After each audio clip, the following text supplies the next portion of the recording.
Hi there, Cosmic Family. My name is Jahlia in this incarnation. I am here today to talk about the energies of this next week from April 30th to May 4th. So we are beginning a new month already. We are at the middle part of the year, very, very quick.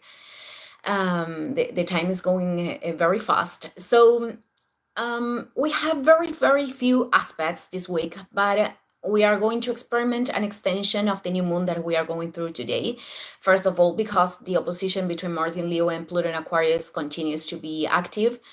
So this is more about understanding which is the direction of our heart, facing our fears, transforming ourselves, letting go of, what we need to let go of, learning to regulate this wheel of reaction when it doesn't contribute. So it is more of that. But you are going to understand why this energy continues to be active until the middle part of May. I'm going to explain that at the end of the video. So let's go with the first transit, because on April 30th, Venus is going to enter in Aries again, because she was there in March, and then it started its retrogradation. She only reached the degree 10 of Aries. So it is going to stay there, Venus, until June 6th. And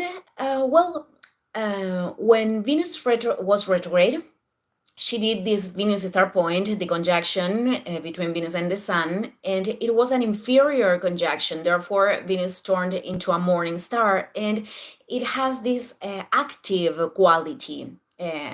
When Venus is a evening star, it has this more receptive quality. So the active quality is something very, very shared with the energy that Venus acquires when it is in Aries.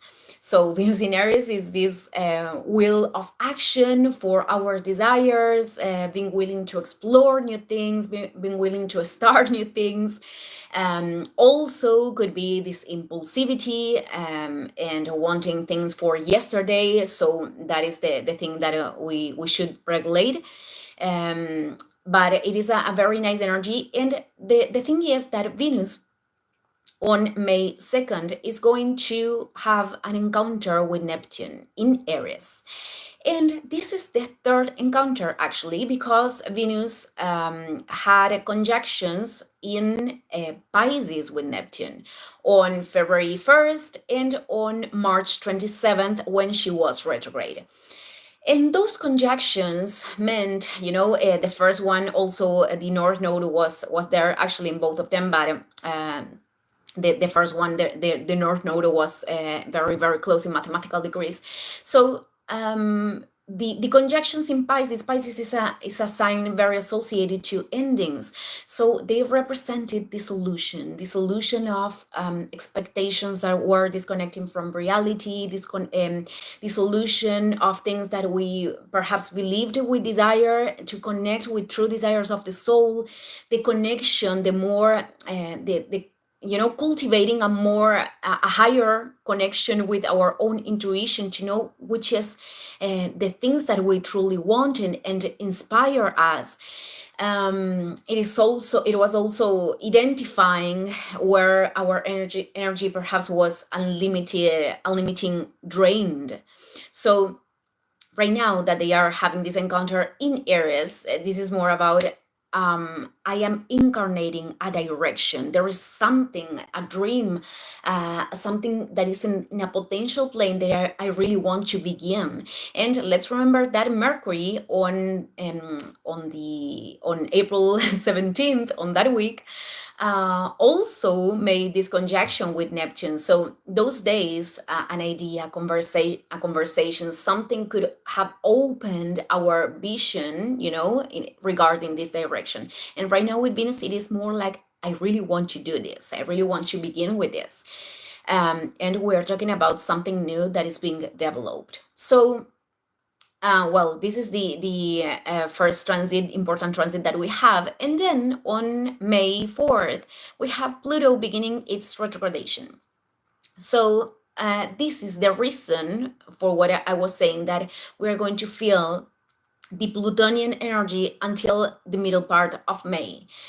Every time that we truly feel in our individual lives a transpersonal planet, it is when it has contacts with personal planets, like right now is happening, Mars in Leo in this case, but it could be Mercury, Venus, or the luminars, Sun and Moon.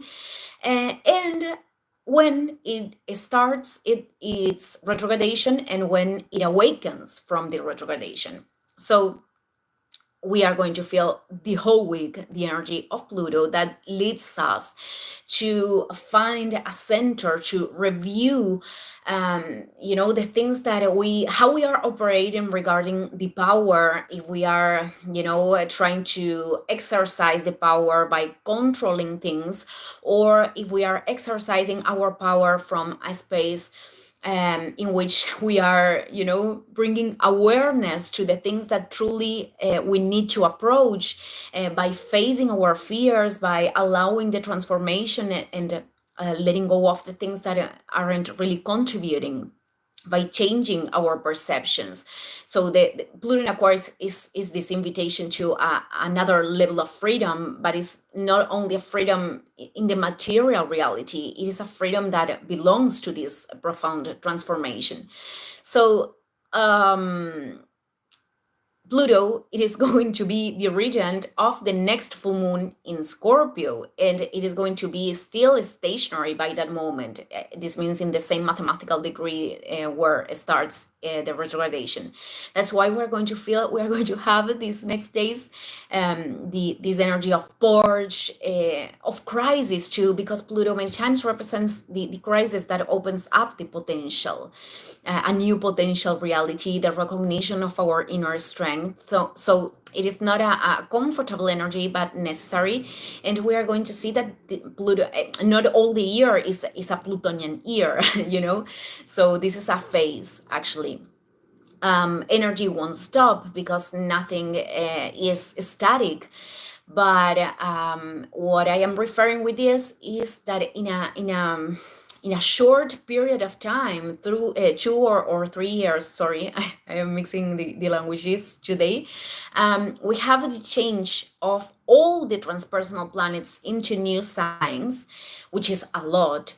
And also the social planets, both of them, Saturn and Jupiter, because Saturn is going to enter Aries right now at the end of May, and Jupiter is going to enter Cancer. So we are in the middle of this great transition, and this is something that we feel both collective and individually. So I'm going to expand on these things later. Thank you, everyone, and see you in the next video. Ciao, ciao.